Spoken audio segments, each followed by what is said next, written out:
education and anything professional and fun, essentially, that's in my realm. We actually have, I'm going to introduce Skylar Richards in a second. But we also have another guest who's a very good friend of mine. This is Matt Gigliotti, who's the president of Power Vibe Whole Body Vibration Plates, one of the better manufacturers of whole body vibration units. Actually, somebody I've worked with and I've done a lot of travel with as well. So I thank him for, I said, hey, why don't you come on down and hang out today? So Thanks for having me. He's got good vibes. I bet you've never heard that before. No? All right, I'll be here all week. Tip the waitresses.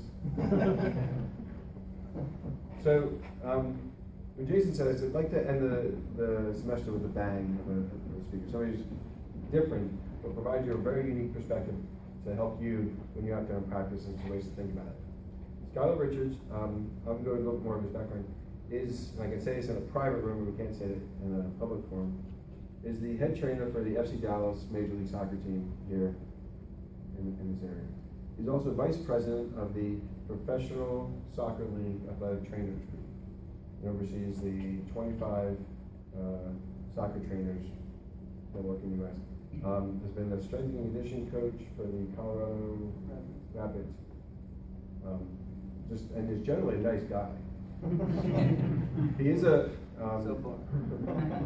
he's a fan of chiropractic and works with one of the Parker alums, who's in Frisco and brings a lot of the pro soccer players to him. Who I also have a good relationship as well. So, but I want to give you a little bit of understanding of what it's like to work as a professional sports teams trainer, how the path got there, and then we're going to talk about just how it works in the medical setting. Because you'll be surprised, and I'm going to give you the business concept of actually how he is set up and things to think about when you get out in practice. About an opportunity of how you may want to establish a relationship with sports teams. Now, when I was in practice in New Jersey, chiropractors couldn't be attending physicians at public schools. So what I did was I sat with one of the largest private schools in the area, and I would go twice a week after school to, they couldn't afford athletic training. So I would, in essence, be the de facto athletic trainer 2 afternoons a week, and then on football nights. So it certainly does generate, if you want to have a youth or sports-oriented practice, these are some things to consider. It's also very interesting is FC Dallas just opened the MoneyGram field at the end of Walnut Hill Lane on the other side of 35E. Has anybody been there yet? It is a world-class sports park. 12 fields, 14 fields, that look like putting green grass. Incredible quality, and literally is half a mile down the road. Parker University also has a special relationship with FC Dallas that we'll talk about in more detail, in that we provide, if you're in a massage school, you can go and work on the pro soccer players at FC Dallas Stadium, and that's part of their training. It's a relationship that we have. And if you go, you actually see the Parker University banner in the stadium. So, all right, so Skylar, let me talk about just how you ended up in between So first of all, thanks for having me. Love talking with people that are in the industry, especially in the health field. And chiropractors in general, I feel, and we'll get to more of this in a second, are really preventative based and really look at the whole nature of the person. And that's what we try to do at my level. So how I kind of got into this is I did my undergrad at the University of Evansville in Indiana as an athletic trainer. While I was there, it was a really good soccer school. A lot of my friends got drafted and went to DC United, and I got an internship there. Kind of found that while I was there, I could really focus on the whole athlete. I could look at their nutrition, I could look at their strength and conditioning, I could look at their general wellness and work on prevention. Following that, I went to a lot of the other leagues and interned as well. I was with the NFL, Indianapolis Colts for a preseason. I was in minor league baseball for 3 years and with the Nationals at the full level for a year. And what I found with those is that it was so overwhelming and such a big schedule in baseball and so many numbers in football that you really end up just focusing in on one thing. I really like to look at the whole spectrum of the athlete. I did my master's at the University of Akron in Ohio, another really good soccer school, if you're familiar with soccer in the U.S. So I kind of stayed in that realm working with soccer and was working football at the same time at Akron, but then got a job with the Columbus Crew. as the assistant athletic trainer. I was there for 5 years. Then the strength coach with the Colorado Rapids, as Mark said, for a year. And then this opened up here, and now I'm the director of sports science and medicine at FC Dallas. I really oversee all those parts. And again, it's kind of a higher level of being able to look at the total picture of the athlete, incorporating all of the things I said earlier: nutrition, strength conditioning, and injury maintenance when they happen. For me, in my personal philosophy, athletic trainers have 3 tenets. There's injury evaluation, rehabilitation, and there's injury prevention. When you're going through school like you guys are, you focus on the injury evaluation and the rehab total. And that's because it's all taught by physical therapists, and that's what they do in the clinic all day. Okay? We as athletic trainers have a very unique opportunity to see the athletes every day. It'd almost be like if you had a client that came to you every day. Okay? What would you do if you had that opportunity? Not just when they had a problem. So now you have the ability to say, what are the little things going wrong with you? And then your mind starts to go, and it says, what can I predict is going to happen to you? Or can I stop something from getting there? Can I keep you as healthy as I can be? And that's what I'm fortunate enough to do in my situation. So started looking at the total picture and how to logistically do it. I needed to bring in specialists. So reached out to Parker University and said, I need lots of massage therapists. It's very commonplace in soccer and pro sports to bring in one massage therapist at a time when you need it. I didn't want that. When you're talking about prevention, again, you're talking about all your athletes, everybody that's healthy. So ideally that's 30 athletes for me, okay? So one person doesn't really cut it. So I was talking to Parker University and said, can I get a group of massage therapists, even if they're students? And that way I get all my athletes once a week, they all get soft tissue work. That way we maintain soft tissue continuity and fluidity. And so, and that's how I kind of got connected with Mark. And on top of that, as he said, our team chiropractor, we were fortunate to find a very qualified individual in the area right down the street. So that gave us a couple things. Future speaker here. Yeah, for sure.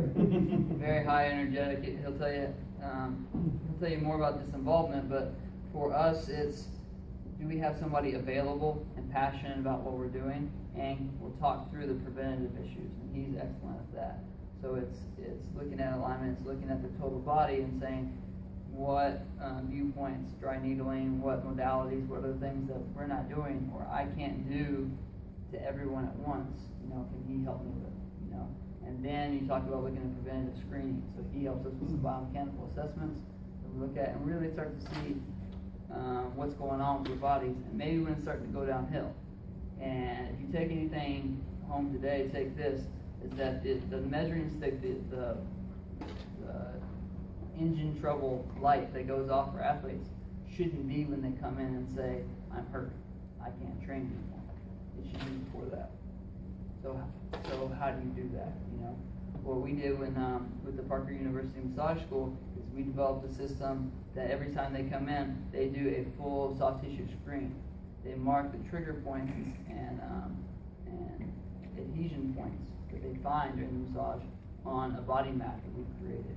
We mirror that with the person's injury history and the biomechanical screen we do with our chiropractor. And then we start to see patterns through the body. We start to see weak change of kinetics. And now I get to incorporate those motions, those kinetic chains into the strength conditioning program, and it ties it all together. Strengthen that chain, get rid of those weaknesses, hopefully we keep them on the field. And that's really been a great process for us so far. So. Now you explained something to me earlier today, that you're technically not an employee of FC Dallas. Correct. So explain that relationship. So what a lot of teams in the league have gone to is this model of outsourcing their medical staff. What they found is very easy to find an entity that wants to be the medical provider for a sports team. If someone gets hurt, weekend warrior, they would say they think they're a pro athlete. They want to know where pro athletes get taken care of, right? Makes sense. So lots of companies want to be that official sports medicine provider for FC Dallas. The way the team benefits is they say, okay, give me a lot of money for that, but also hire my athletic trainers, my sports medicine staff. So now I don't have to pay salaries for 5 people, and I get sponsorship money. So about in the league, we're about 50-50 on people that are hired within the team and people that are outsourced. And I'm an outsourced individual with Texas Health and Ben Hogan Sports Medicine. It's one of the things that ethically morally we're kind of fighting as head trainers, and other teams have kind of fought against it. The pivotal point for me is that I should not be choosing doctors, chiropractors, anybody that I don't think is the best for my athletes, right? I shouldn't be choosing them because of a financial deal. So my ability to go out and find Dr. Fugier, who's the gentleman we spoke about earlier, is paramount for me because I think he's the best in the area. He gets where I'm going. I shouldn't be stuck with someone. That's the negative side of that. The positive side of being part of a good organization is that it can streamline a lot of your referrals. It can give you a lot more resources than you normally have access to, and it can make the process of getting the athletes seen quicker, especially for unusual things, much more fluid process. Especially when you're talking about specialists, and for us it's hip or hernia surgeries or things like that we hopefully only have once a year or less. So I don't have those normal connections that I always have. Now I can call up some higher individual in the organization and say, connect me with somebody.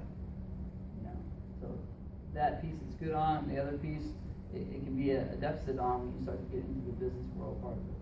Remember we talked about one of the types of practice is sports practice?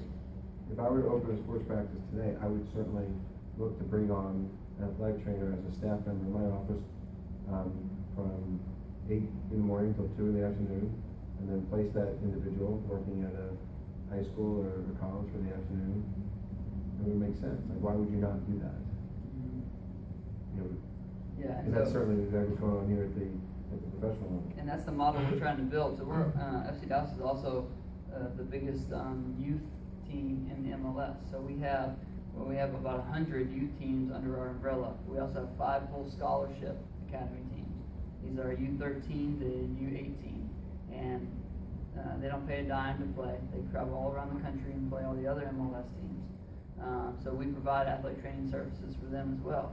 So what I've tried to make them realize at the front office is that the benefit for a chiropractor or a health organization is not the 30 guys that might get through my door. You know, maybe if I send them, it's the 300 I can send you from the U side. It's the 1,500 that are trained out on our fields every weekend. You know, if you're not getting that population, then what are you really trying to do? You're not getting a lot of money off of my 30 guys. You know, but like you're saying, to have that access, to have someone in that population that is connected with them and knows makes perfect sense. And on the other side, I hope that we're growing into almost becoming a Michael Johnson Performance, if you guys are familiar with that, or just an athlete's performance center inside our stadium. For me, flip of what Mark's saying, it makes perfect sense to have a chiropractor there. Have someone that's in touch, can be that day in, day out doctor, not someone's going to look to do surgery on them every time you see them. Someone's looking at their whole wellness, and then guide the athletic trainers, the physical therapists, whoever else in the area, so it all comes back together. And you can do that on a general population level just as well. But you have to have that youth support, those guaranteed numbers for it to all make sense. What's the most common injury you see in soccer players? So in the professional level, hamstring strains are abundant. So last year they made up about 65% of all money paid out by work comp. I think that's a good point too, is that every injury at my level is a workers' compensation injury because it hasn't occurred on the job. So your tax money actually pays for every time I got hurt. That helps us on our side though, and we were having this conversation earlier, is it helps me because it streamlines things I can do. It basically gives me private medical insurance that I have one contact point for. So I don't have to go through big companies. I don't have to call Aetna. We got one guy. I've got his number in my cell phone right now. I can call him and talk to him and get any surgery, any durable medical equipment, or any procedure, or any chiropractor's visit approved in a second. Usually I don't even call him, I just email him and I get a reply that says approved. So that process is perfect for it. On the durable medical equipment side, we can now make deals between companies and say, this is what we all see value in, okay? My sports medicine staff, my chiropractor, my doc, everybody sees value in this piece of equipment, okay? Call Rodney, a work comp guy, and make a deal with him. Work that out, so that every time I have a hamstring strain, I'm gonna order that equipment. It can make sense on both sides. I can guarantee you 35 sales in a year, as long as you guarantee him a good price. And work that out, and it works out for both sides. That way I get the equipment, my guy gets what he needs, everybody's happy. And that's streamlining the process. And so we work with Dr. Fugere as well to say, what should we be doing? Equipment should we be ordering for these guys? What should we be sending home with them? But also, what treatments do you want to do? What things you want to see guys in the office for? What kind of bills do you see now? Let's work with that. We work on guys well to streamline the process. So now when we send guys for dry needling, which is my go-to for all hamstring injuries, we've seen amazing results with it. Because every time he knows that it's a streamlined process, there's no questions asked. Everything's pre-registered, everything's done, everybody's in the system, and he knows exactly what he's going to get out of each one. So it makes sense on all sides, all the way around. Now this is something good. Who's played college athletics? Who's played high school athletics? So you play, when you think of the trainer in that realm, it's different when it's, I want to say, amateur athletics versus professional. The thing that you said that surprised me is you're almost like their mother. My job is to herd cats all day long. Did you take everybody to their appointments, and why is that? So the mentality is you have to look from the top down. Who is your boss and what are their responsibilities? I answer to a head coach. I don't answer to any medical authority other than my head coach. He can hire and fire me any day. His job is to get wins. Okay? To do that, he needs everybody on the pitch available on the roster as soon as possible. Okay? So whatever needs for that to happen, it's going to happen. So if I had to drive a guy to the appointment to make sure it gets done today as opposed to tomorrow, if that gets us a shot 24 hours earlier so he's available on Saturday rather than the next game, then that's what we have to do. Talk about some of the on-field judgment calls you have to make to remove a player, and how do you weigh all that to remove somebody from the game? So the process in soccer is a little bit different than other sports because it's a continuous game. So guy goes down on the field, I'm on the sideline, ready to go. But the official has to actually call me on. So he's going to go over, check with the athlete, talk to him, kind of make a judgment call, and then call me on. I've probably already seen the play, probably have a pretty good idea of what the injury is. But as I'm going out there, I'm assessing the athlete, assessing his movement, trying to get a reading so I can spend as little time out there as possible. Because, and this is where sports gets fun and involves in the medical side, is I know if I go out there, he's got to come off the field. So now my team's playing a man down until I get him back on the field. I better go out there for a good reason. I better know what I'm doing so I can get him back on the field as soon as possible, or call for a sub. So get out there, talk to the individual, which in my sport is quite difficult because a lot of them don't speak English. Less than 60% of your roster has to be American. The others can all be internationals, but we live in Dallas, Texas. So a lot of my Americans don't speak English either. Which becomes a challenge. It's called Texas. Yeah, something like that. So once I get that sorted out, kind of figure out what the injury is, make my decision whether it's a hold or it's a good to go or it's a sub, and then I get them off the field. If I pull them from the game, it's usually significant for me. So call the doctor over right away, get an eval, put them on a stretcher, get them out for treatment, or call for an ambulance. Usually my three go-tos. The big one we were talking about today, however, is concussions. That is a huge hot button issue in sports right now. The U.S. is leading the charge in concussion evaluation in the world, especially in soccer. We're the only league that the officials have the rights and the athletic trainers have the power to stop play and pull someone if they think it's a concussion.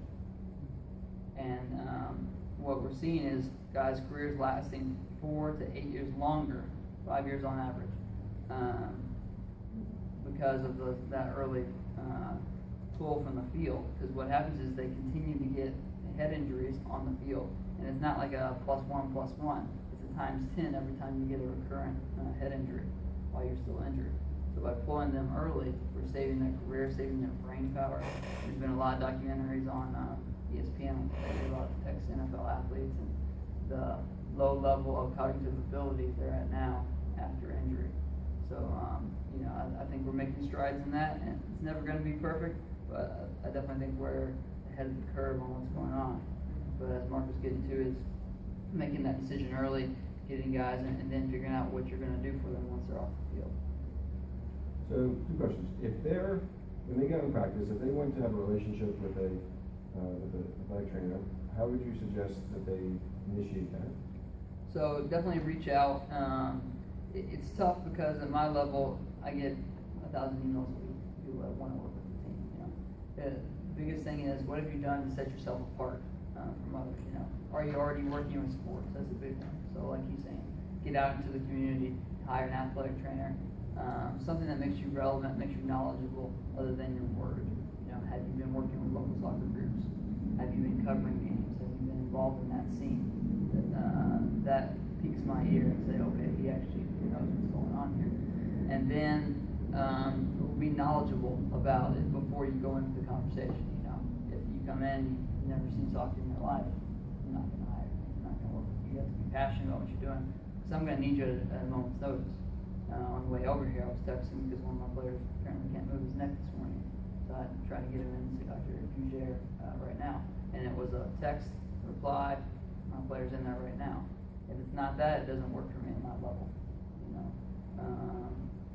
Colleges, most colleges operate very close to freshman levels in that regard, because their coaches are under the same pressure. And high school is a totally different ballgame. So as far as getting that connection and reaching out, but also having a business plan approach, how are you going to make that? Because for me, before I go upstairs and get anything approved or get any payment or any setup going on, I have to have a plan. If you are just okay with getting the payouts for work comp, that can be a conversation, but it's much easier if you know I can provide these services for the whole club, and the club benefits and I benefit. If that plan is in place and you're solid, you have an athletic trainer that makes it work with that model, then the club will say that makes perfect sense to me. Let's hire him right now. What's the equipment you keep in your office, and how do you decide when somebody wants to use it in their office? So standard and athletic trainers usually have electrical stim, ultrasound, are historically the go-tos. I'm actually not a big fan of either one of those. I don't like anything you just throw on somebody and walk away. We do a lot of soft tissue work. So you walk in my trainer and you're going to see 4 high-low tables and lots of massage lotion. And then we use things like heart rate variability and biomechanical screen analysis to, again, get that picture of the athlete and then work on them hands-on. I'm a big fan of kinetic chain and motion and a lot of hands-on stuff. So other than that, we have what's called a game ready and recovery pump, and let's see what I'm using right now. I want to get a hyperbaric chamber as well for recovery type thing. Okay? Our focus right now is to develop a room that is for recovery of the athlete. Again, that prevention state we were talking about earlier. Things like Vive plate and Kaiser machines. I've added to my weight room to let the athlete work on functional kinetic chain movements. If you've ever studied FMS or Greg Cook, I'm a big fan of that. So enabling the athlete to know what they have to do and have access to those things is very important. As far as modalities go, we focus on the recovery type things and then use our hands and hands-on ability to manipulate joints and work on soft tissue. I'm going to open this up to make sure you guys have time to ask your own questions as well. That's some additional ones. What does it look like in a chiropractor working with a pro team, or does it vary? Like, would you be on the road a lot, or like Dr. in Frisco? So in our league, no chiropractors travel. It's the job of the home team to provide a chiropractor. You have to request one. If you're on the away team, you have to request the chiropractor 24 hours in advance to make sure he's there. But the home team provides the chiro, so there's no traveling requirements because there's no budget for it. It's usually a trade-out deal. with the organization, or it's just you're getting whatever you can bill for in the clinic. So when the players are home, that's when they'll come see the chiropractor? Yeah, so we travel, we usually game on Saturday at home. Sundays are region sessions, Monday off, train Tuesday through Friday. If we're gonna travel, we'll travel on Friday. Okay. So Dr. Fugere comes out on Tuesdays and Thursdays at noon, and sees our guys. And if there's a home game, he'll come 2 hours before the game and be there through the game. Okay. So I guess like baseball, like, different sports travel a lot. They'll be on the road, their chiropractor probably be. They may travel one. I know with the Nationals we didn't. They're a fairly cheap organization, but Football's a little different. football is different. And plus the schedule of football helps too, is that you only have 16 games to focus on, yeah? You can pay for 16 Well, you weeks. hope, 18. You would hope 18. So it's easier to maintain 16 weeks out of the year. If I travel somewhere, I have to say, take the whole year off, quit your job. We don't have that kind of budget for that. But the away system works well for us. For baseball, we only use the away guy when we were in towns. So for baseball, because you played, in minor league, I played 116 games in 122 days. So every night. So to have that consistent medical staff, even for that, even if it's just home games, it's tough as well. So we had them just on call with the Nationals when I was there. Is it the professional league that gets the chiropractic care and all your care, or does the kids leagues get that too? In my organization, I open all my services up to my 5 academy teams, not the 150, but everybody. So I oversee all those teams as well. So we provide the whole professional spectrum. I cannot say that's consistent across the league, but that's how we do it. So I'm lucky enough to have 2 athletic trainers for my academies by themselves. They're the gatekeeper, and then when we need somebody, they refer them to Dr. Fugere for those appointments. The tough part about the academy system is that they are not worked on. That doesn't apply to them, it's not a job. A lot of these kids, especially in our area, don't have insurance at all. So it's either pro bono or sorting something out. But to streamline that process is very difficult because everyone has different insurances if they have insurance at all. So it's not like it is for me, one call, one thing. We're actually trying to figure out how to get them secondary sports insurance to have a single point provider to do that, but it's been a very tough road. That's what makes it difficult about referring people at the youth level to that. You never know what the coverage are. Like Fugere is great, if he's on site, he's got no problem seeing somebody.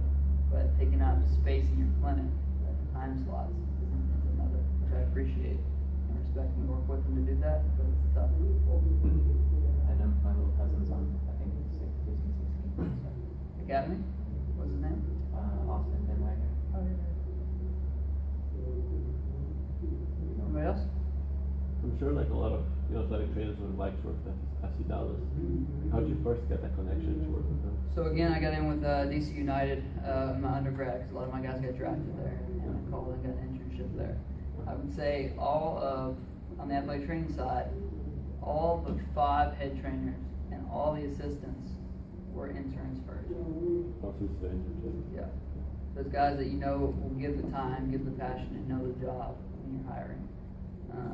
And on the strength conditioning side, it's pretty close to the same way. The difference is, the strength side, those positions aren't mandated for team to team. It's whatever the team wants to do.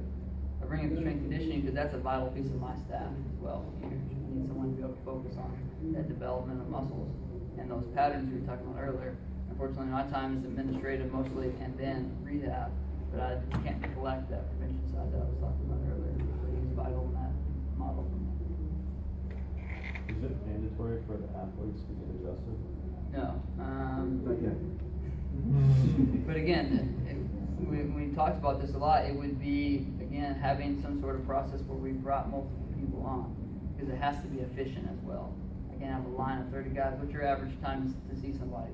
And a good, quick adjustment that's thorough at all, right? You're talking at least 15, 20 minutes, right? Times that by 30. Now I got guys waiting around all day that aren't home with their families when we're rarely home, that, aren't taking care of their bodies, aren't eating, whatever, It's got to be an efficient process. That's why I went with the 5 massage therapists from Parker to do massage adult. So if I was gonna do everybody, it would have to be that system. Right now, I use it on a as-needed basis and from our biomechanical screen. So that's how I get around the mandatory. I'm doing more to see who needs it to maintain the body. Right now, I'm happy enough with that. If I don't think you need it, then you don't need it. And that's more than most people do, because they're waiting for you to come with a problem, right? I might make a guy that feels 100% right now, but I see something on the biomechanical screen. I say, go talk to Dr. Boucher. And then come back to me for soft tissue. And then go to the strength coach for functional movement.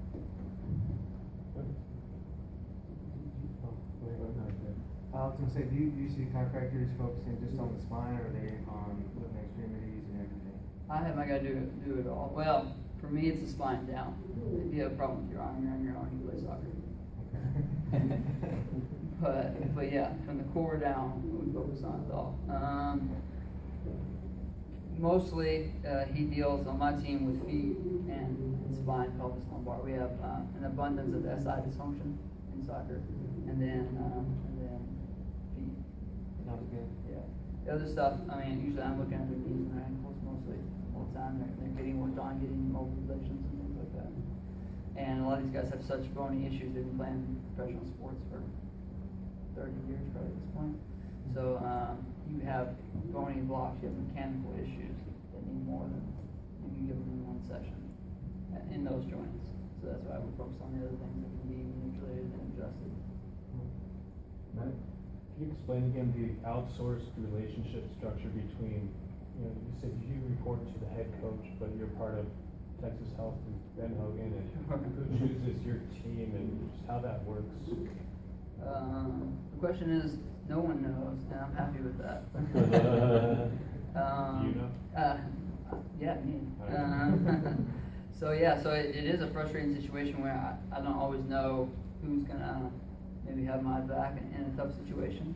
So at the end of the day, if the coach wants somebody else, he should be able to pick somebody else and somebody he trusts. But also, coaches aren't medical professionals either. So I get in a situation where it is more than just the field that we're considering and their playing time. I need someone else. So that's where my team, my head team physician comes into play. And I report to him legally. I work underneath him, his guidance, for any decisions I make. And so we have a very good relationship. But then on the business side, that's when it gets even more complicated, because I do work for the team every day. I'm with them. And I don't want to be in Dallas if it's not for the team. But also, Texas Health pays my bills. There's some things I have to do on that side of the relationship. So it's a balancing act. And it's very frustrating. On the important decisions, the medical director mostly solves that. It's all the other things that make it frustrating. That probably doesn't answer your question, but it's because there's not a good answer. So some of you maybe say, okay, this sounds good when I get out and practice. What can I do now? And I don't know if I don't know how many of you know with my story. When I was in fifth try in chiropractic school in Chicago, the World Cup was being played in the United States. It's 1994. So I went down actually to be a performer on the opening ceremonies. Turns out when I asked to volunteer with the medical staff, they didn't have one. So they looked at me and said, well, you're the only one who ever asked, so you want to head it up. So when I was in sixth try, I became the chairman of the medical staff for the 1994 World Cup opening ceremonies. And the day of the show, they had 2,500 performers. They packed them in at 6 in the morning in Soldier Field. But Soldier Field was built too long, so they shortened it, but left the outer ring, and it's all concrete seats. So from 6 in the morning till 12, the 2,500 performers were packed in there in the blazing sun. It happened to be a heat wave with 104 degrees, and 450 of them were started having heat fatigue. Not heat stroke, but heat fatigue. They're like, a little loopy. And if we're not for the group of 25 volunteers we had from the chiropractic school and chiropractors in the area, we would not have opened the opening ceremony because you didn't have performers. And there's 1994 is known as the World Cup that just had a lot of glitches in the introduction. That was one of them. But it was viewed by over 1 billion people. So when you say, what can you do now? There's an example. Get out into the public. Ask. volunteer, and you never know what can transpire. That's a great example. In Columbus, our chiropractor, they just volunteered with me the first year. Then we brought him on full time. But if it wasn't for that, we wouldn't have even let him travel. What do you do as far as like the leadership role you're in? You're on the executive. So with Professional Soccer Athletic Trainers Society, so what we do is we started as kind of a continuing education group. The way I'll kind of boil that was the MLS Combine is just like the NFL Combine. Every year in January, they bring the best 40 college kids in the country down and play games, and that's how you develop your draft picks. So they brought all the athletic trainers down to cover those games. Well, we all decided if we're going to be there, let's have some continuing education while we're there. That developed and turned into the MLS Medical Symposium, which is now over 1,500 this year, people attending. And so we also now have the Professional Soccer Athletic Trainers Society Medical Symposium on Sunday as well. What we're trying to do is be the leadership and the voice of soccer, sports medicine, and sports science in the country. Again, this latched on this preventative view. So if you're interested in soccer and you're in the medical field and you want to know what the current issues are and what's going on in the soccer industry, where do you go? Our website is where you tune into to get the latest on each team or what injuries are occurring or how they're being rehabbed and things like that. So this year we've redone the website, and you can log on now, and I think it's got a much better feed into what a lot of teams are doing. But also the idea is that we are the hub of the newest information and technology too. So we're going into this preventative software and hardware phase where we're judging a lot of technologies out there and how can they be used in the prevention and rehab side. There's a lot of softwares out there that are being used to evaluate motion and track stresses on your body and predict injury, things like that.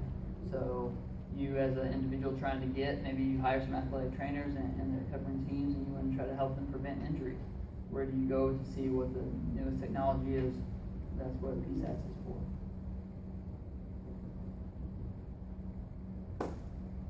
If I read your bio right, you have a master's degree in exercise physiology, is that right? So going through that program, what did that give you, or did that change your view on health and healing a lot? What did that do for you? What I really used it for was, two things. When you're doing that as an athletic trainer, you're trying to get a job, right? You're really going for a graduate assistantship. So I was a graduate assistant for soccer and football that year. So that was my main focus, to be honest with you. But what I used the education for was I focused everything on cardiac rehab. And the problem with that is that it's usually for geriatrics, people after heart surgery. What I used the education for was, at the time, and this ties well into what I was just talking about, is the only measurement system we had for people healthy on the field was heart rate monitor. So looking at those numbers, looking at those, what your HR max was, what your VO2 max was, what percentage of VO2 max, and tidal wave volume and things like that. And how can we improve those? Which ones should we pay attention to? What's a good measure of fatigue, which therefore indicated injury? So that's what I use that education for. So it really helped me understand the cardiology piece of it, and then let me infer that. But it's funny you ask now, because now I've kind of grown away from that. I don't know if I really use any of that anymore, only because technology is caught up now. So instead of using heart rate monitors to infer fatigue, and then using fatigue to infer muscular stress, there are garments that you can wear that measure muscular stress directly that you can wear during training. And so they just came on the market. We're using them at FC Dallas as a trial, but now I'm making less inferences. I'm getting direct information. So maybe the same thought process, but not the same information. So. As far as finding those kinetic changes you talked about with the trigger points, based on previous injuries and stuff, you guys have a set protocol for that? Like, did you guys kind of develop your own protocol? We developed our own protocol a lot from Greg Cook things. So, and he kind of inspired me to formulate this process. If you read his first book, he talks about trigger points as energy leaks. And because motion isn't fluid like it should be, if you have an issue, that energy is gonna manifest itself somewhere, and that's a trigger. And so if you start to look at that, that tells you, yes, there's a problem going on. Now to find out where that's coming from. Is there weakness at that point?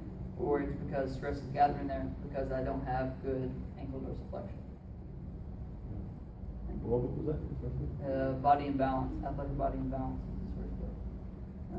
So yeah, great read. And so so we came up with this format, which we used Parker's first template of their trigger point analysis mapping first, and we kind of took that, added injury history down one side, biomechanical analysis on the other side, and now you can start to see all that mapped out. You see these interesting patterns go through the body of where they're weak. And usually it relates to one joint or another being more deficient. So in my theory, we start with the joint movement first, and then maybe see if everything catches up or not. And we've seen a lot of decrease in trigger points, but it's funny when, let's say their biomechanical scores go down, Parker, massage therapist, come in week 3, and this guy's got the same X on the same point 3 weeks in a row. I'm like, it wasn't his biomechanics, let's just work on that, developing that tissue, and maybe do some all-fascial release on it or something like that. It's gotta be something else. Those are the fun ones, because you've taken out variables periodically, and now I can really pin down and say, that's a soft tissue issue, not a inverted biomechanical issue. So, because I think I really enjoyed, when I had a chance to meet him socially, personally, was not just his personality and his take, but his approach to athletes was so in concert with how I do it. And the clinical discussion, we just sort of morphed into a clinical discussion. It's just really interesting. It was a great chat. So I wish you guys good luck in your exams. And if anyone wanted like one-on-one photos, would mind? No problem. No problem. Anybody wants to chat more? I mean, we're always looking for interesting people in the field that want to stay in touch, and more than willing to people come up, see what we're doing up there, and inspire you. I'd love for this model of prevention and holistic ideas in sports to grow more. People like yourselves that are not just like a trainer thinking outside the box. And Parker does have a relationship with FCL, so if you need discount tickets, you can go online and the promo code is Parker. So we get that in the game. You have a game tonight? Game tonight, Open Cup game, a tournament, and then game next weekend as well. So appreciate you guys.